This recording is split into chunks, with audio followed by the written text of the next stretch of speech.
Are you looking to improve on controller? Well, you're in luck, because I've been playing controller on Fortnite for 5.5 years now, and I'm about to show you guys 5 tips that got me to where I am today, so let's get into it. For tip number 1, we've got sensitivity. I always hear about controller players switching their sense and trying to use other people's sensitivities, when in reality, you should be trying to get good with your own sense. And what I mean by this is not everybody's sensitivity will work for you. You can't just use face, sway, or read settings and expect to be as good as them just because you're using their settings. You'll want to find what you're comfortable with, and to do this, I highly recommend taking about 30 minutes to free build and tweak with the build mode sensitivity multipliers, as well as your look horizontal/vertical speeds until you feel consistent. Then once you've done this, make sure to stick with it, and make as minimal changes as possible. For tip number 2, I'm going to tell you guys what you can do to get as little input delay as possible from in the game to your setup. Now, for you to get less input delay outside the game, I recommend using a monitor and not a TV. I understand that not everybody can afford a monitor, but playing games on a TV makes your input delay pretty bad.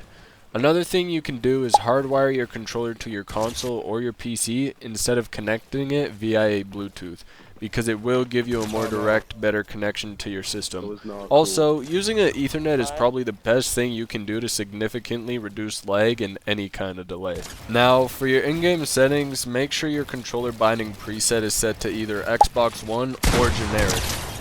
For the third tip, I'm going to be talking about controller binds. Pretty much, I'm just going to walk you guys through what my binds are and why I use them. Once you've done this, make your way down to switch mode/edit hold and select a button that you won't actually be using or don't already use. Then, head down to switch mode and make sure that's normal, which for me would be circle.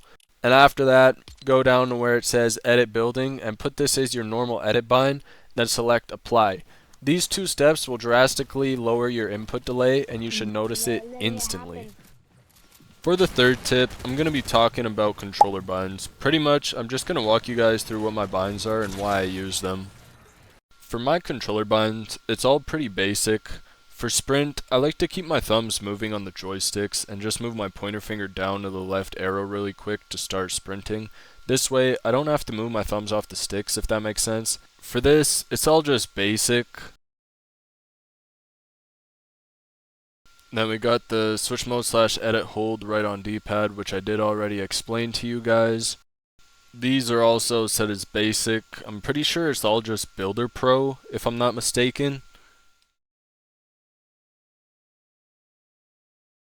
I don't have my marker button bound, my switch mode is circle, and for repair building, I don't actually see a need for it, so I don't use it.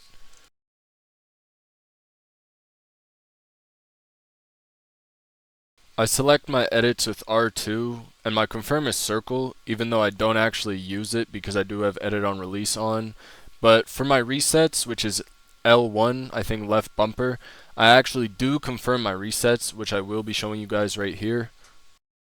When I go to do a double edit, I reset it with L1, and then I confirm it with circle. Reset with L1, and confirm with circle. I know it's not the most optimal bind, but I've always been used to that, and I've just never changed it.